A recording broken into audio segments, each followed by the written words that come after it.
So without further delay, I'll pass it on to Brother Ahmad, inshallah. أعوذ بالله من الشيطان الرجيم بسم الله الرحمن الرحيم إن الحمد لله نحمده ونستعينه ونستغفره ونعوذ بالله من شرور أنفسنا ومن سيئات أعمالنا من يهد الله فلا مضل له ومن يضلل فلا هادي له وأشهد أن لا إله إلا الله وأشهد أن محمدا عبده ورسوله بعد أعوذ بالله من الشيطان الرجيم بسم الله الرحمن الرحيم يا أيها الذين آمنوا اتقوا الله حق تقاته ولا تموتن إلا أنتم مسلمون. Assalamu alaikum wa rahmatullahi wa barakatuh, brothers.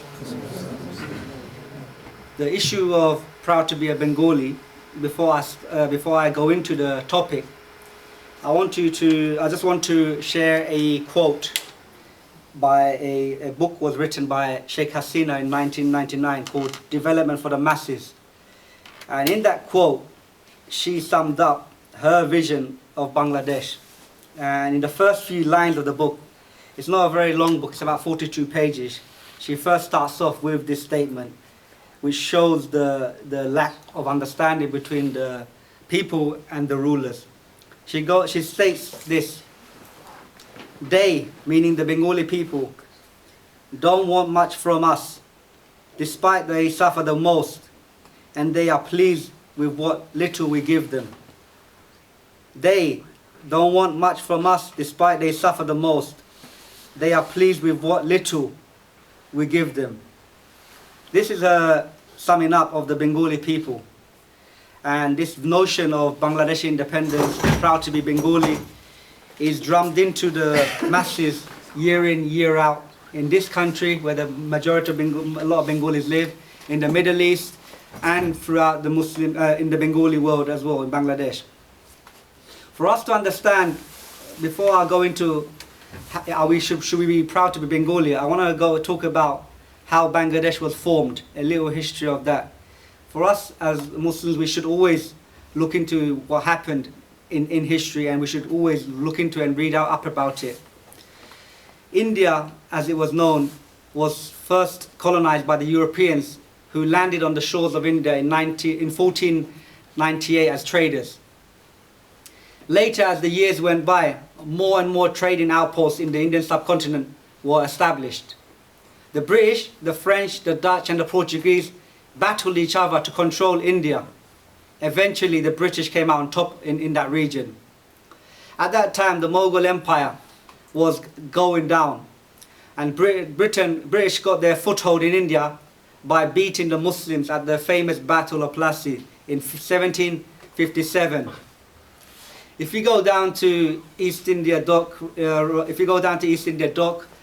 is a company which still is like, it's a historical company called the East India Company. This company was a company that was one of the trading companies in the Indian subcontinent. And this company was one of the first footholds of the British in that region, especially in Bengal, Bangladesh, present-day Bangladesh.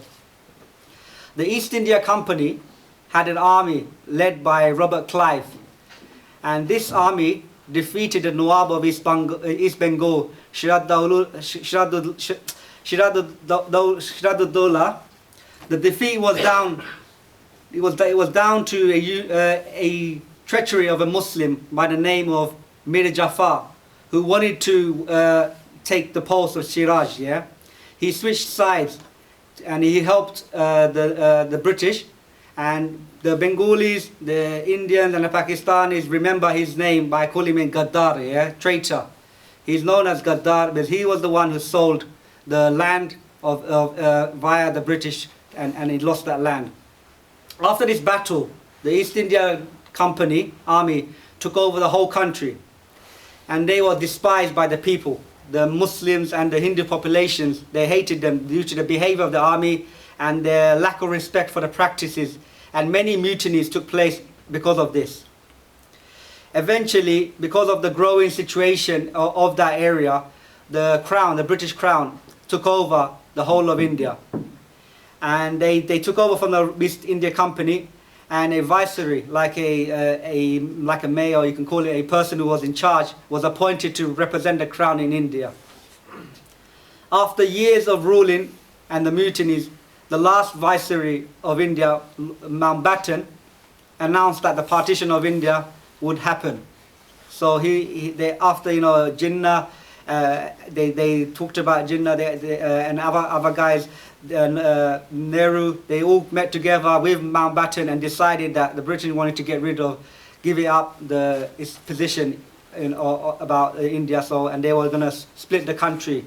So what happened on the 3rd of June was that India was partitioned. 3rd of June 1947.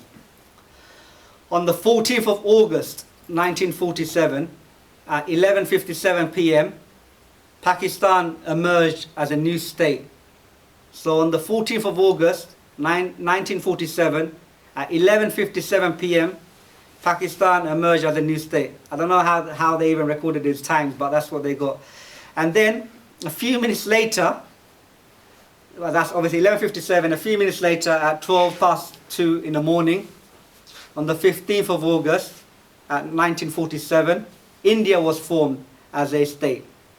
So now India was divided into two, Pakistan and India.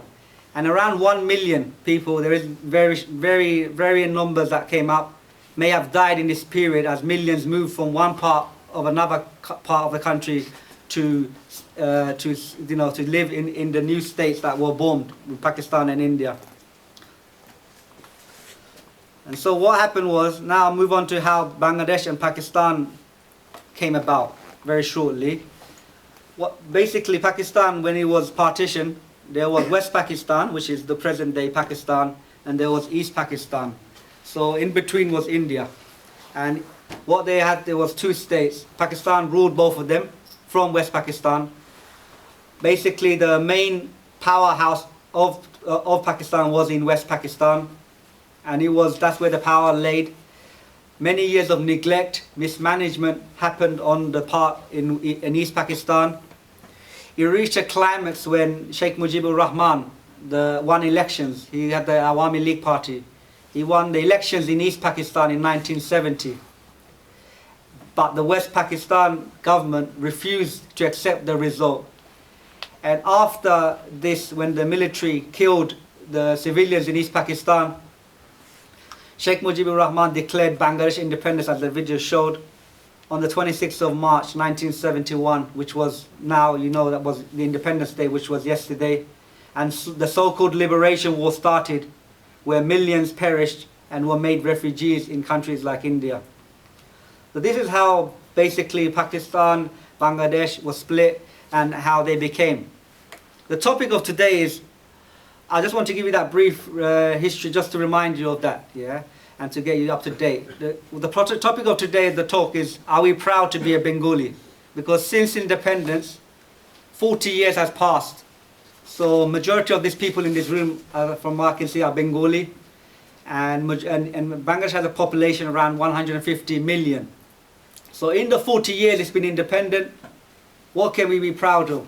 Because every year, everyone, they celebrate this, but they don't really question, has Bangladesh achieved anything? Have we got anything to be proud of?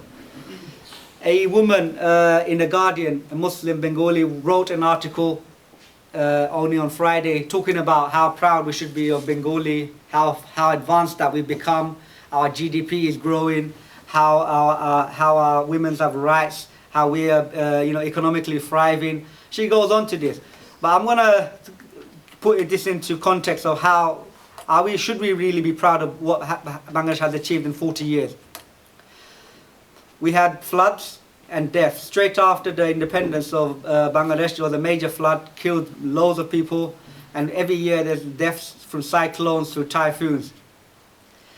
Should we be proud of when Bangladesh is one of the poorest countries in the world? Should we be proud of to be Bengali when the IMF and the World Bank loans millions every year, controlling what happens in Bangladesh? Bangladesh, maybe countries like probably America, Britain, Norway, these countries produce many technological goods like iPhones to mobile phones, to laptops, to cars in Germany, in Japan. these countries have something that they can say, look, we're proud to be of this country because we got, Japanese are known for their cars, Toyota and Nissan and stuff like that. And these countries have the technology, and even India now is a state that, you know, is known as the, you know, the country that has one of the best infrastructures for information technology. They are very proud of that and they boast about it. It's not very hard to find what Bangladeshis should be proud of. Jute, if you know what jute is what one of the things that they sell. Rice, even though most of it, you know, is full of rice. So should we be proud of that?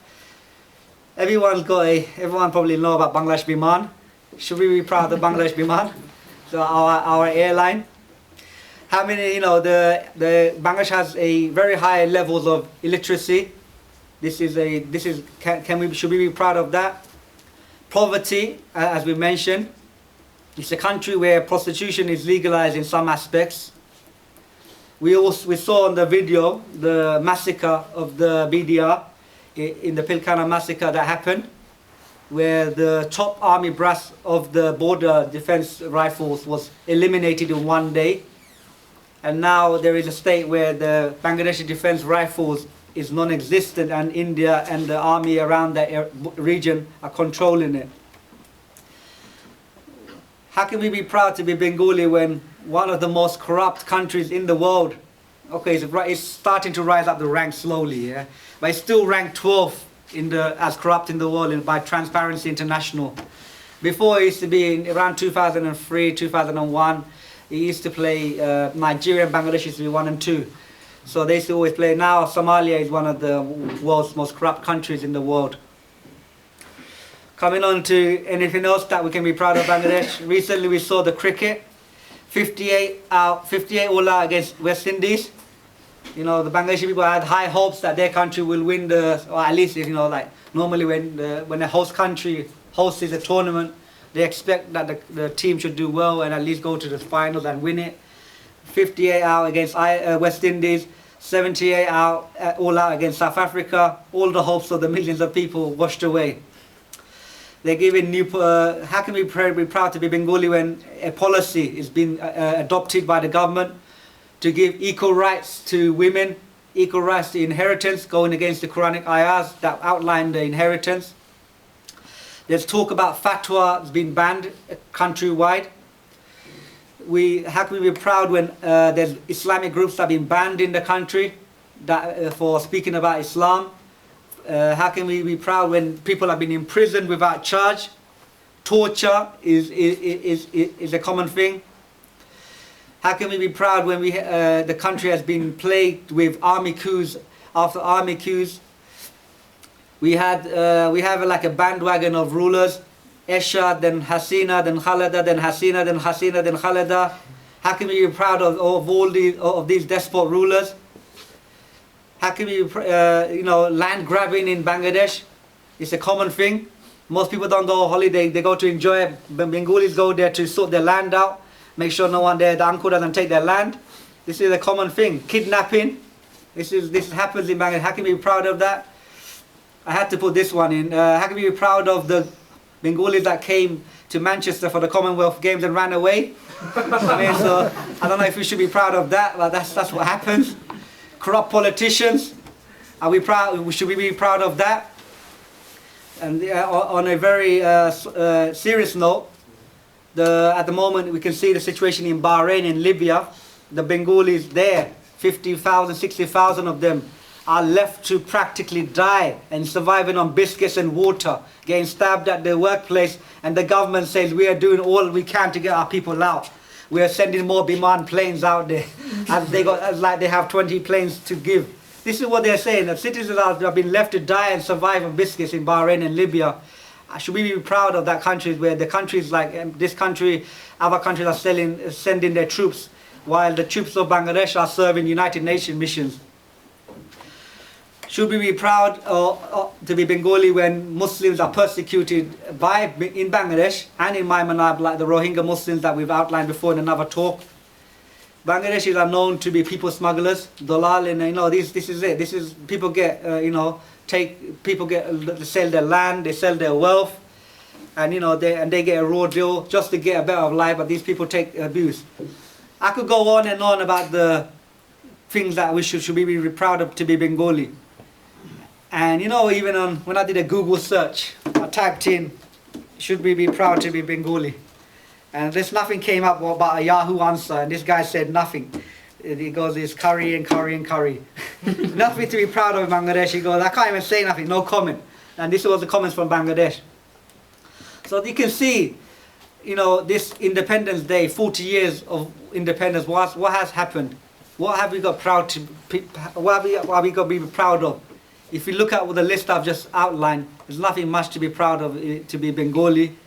But this 40 years independence, every year is played on, it's highlighted as such a great thing. You have the army coming out doing shows with their new weapons. You have the people coming out giving speeches. If you see Channel S, the people talking about, this event happened where we celebrate this 40 years. No one really questions what has Bangladesh achieved in 40 years. Is Bangladesh independent? That's the question someone needs to ask as well. So now we know we shouldn't be proud to be Bengali, but there's nothing much to be proud about. But is it really independent as a country?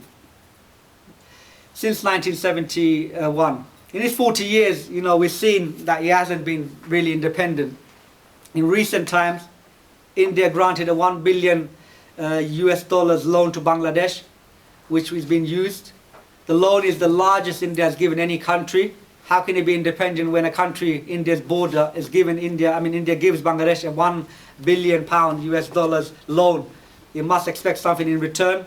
And that's with interest as well, 1.75% over 20 years. Indian companies are constructing railway, bridges, the power grid lines, stuff like that. It's quite clear when the infrastructure is reliant on Indian interests. Coal plants are being made, built by Indians.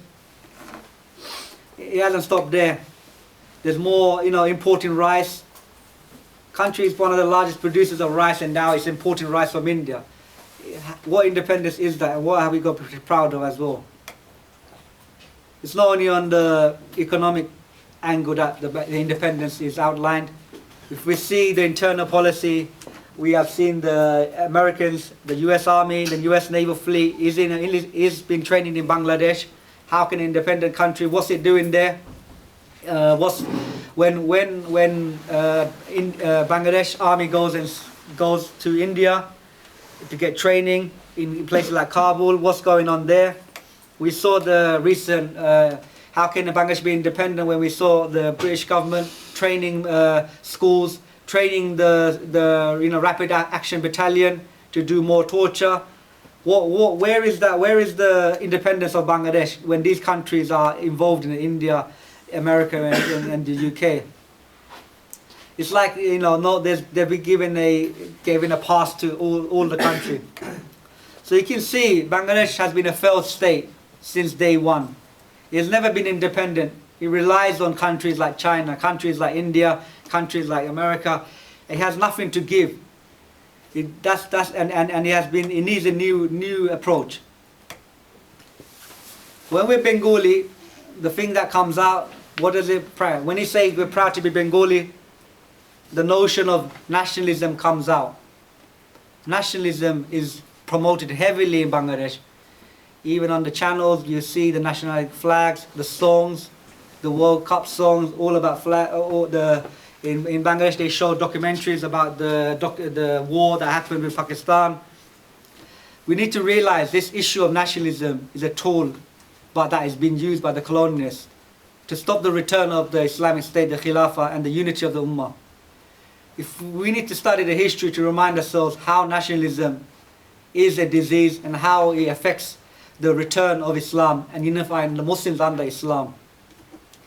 If we look to the latter days of the Uthmani Khilafah, under the Islamic State, we saw that it was the West, and they were injecting ideas of nationalism with the Young Turks, with the Arabs as well, Arab revolt.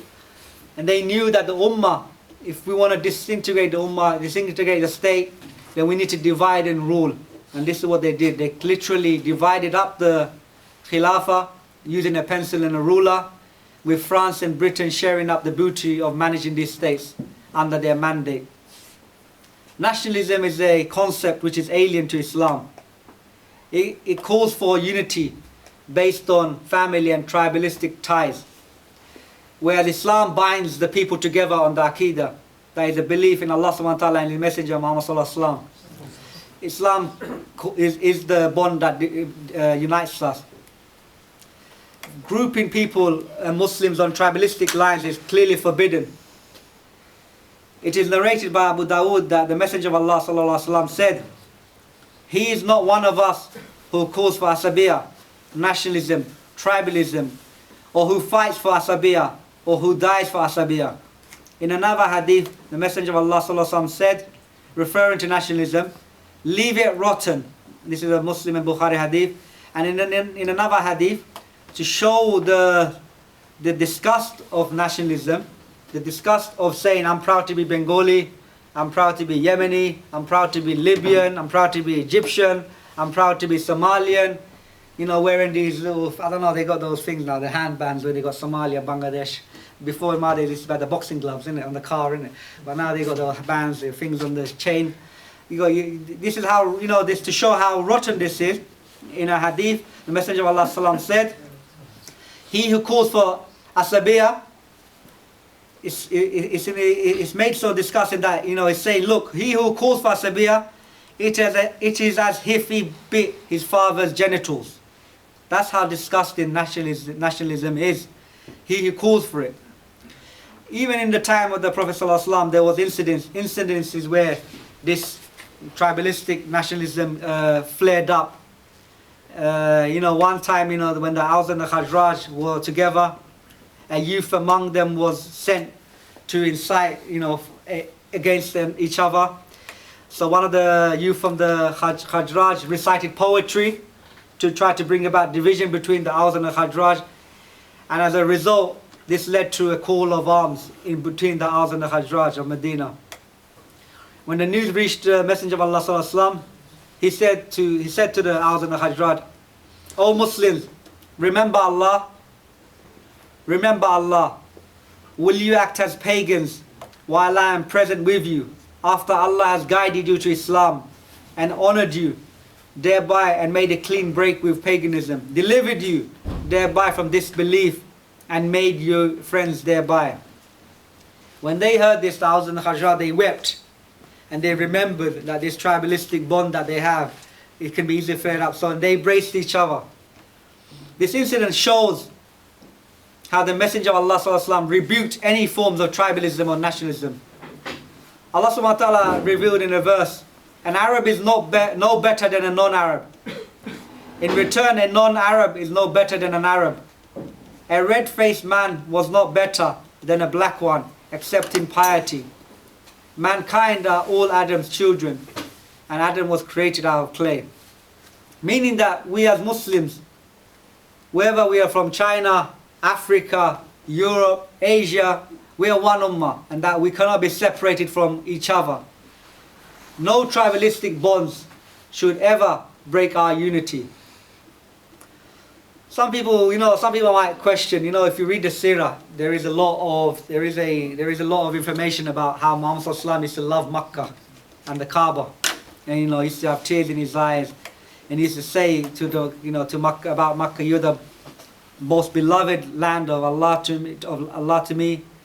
This is something not called nationalism. When Muhammad sallallahu alaihi wasallam was talking about his love for Makkah, it wasn't nothing to do with nationalism, as people might quote. Yeah,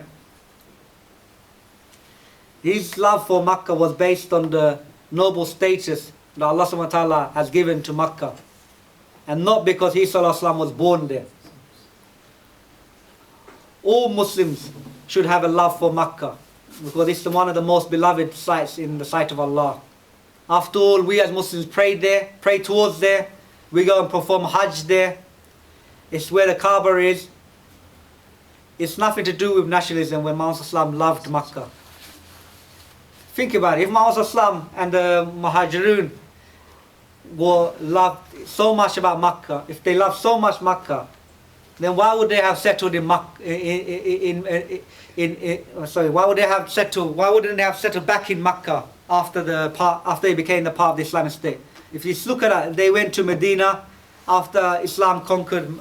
After Islam entered to Makkah, they should have gone back to Makkah if they loved it. No, even the Sahabas that went to Abyssinia, they also loved Makkah, but when they came back, they went to Medina. This is the love. This is the love they had for their homeland. But this wasn't a thing. Furthermore, if we look to the Muslim world today, these nation states have been done. 52 nation states that have been produced since the destruction of the Khilafah. So this concept of nationalism is something that we should stay away from. What should we be proud of? Yeah, this is the question we should be asking. So if we're not bonding on nationalism, we're not bonding on Bangladeshi pride, we're not bonding on pride of being Arab, pride of being British, what should we be proud of? We should be proud that we are Muslim, first and foremost. We should be proud that we believe in La ilaha illallah Muhammad Rasulullah. We should be proud that we have been chosen to be Muslim. If you look at it, one thing I really have to quote this here, what it is. If you look at we are divided.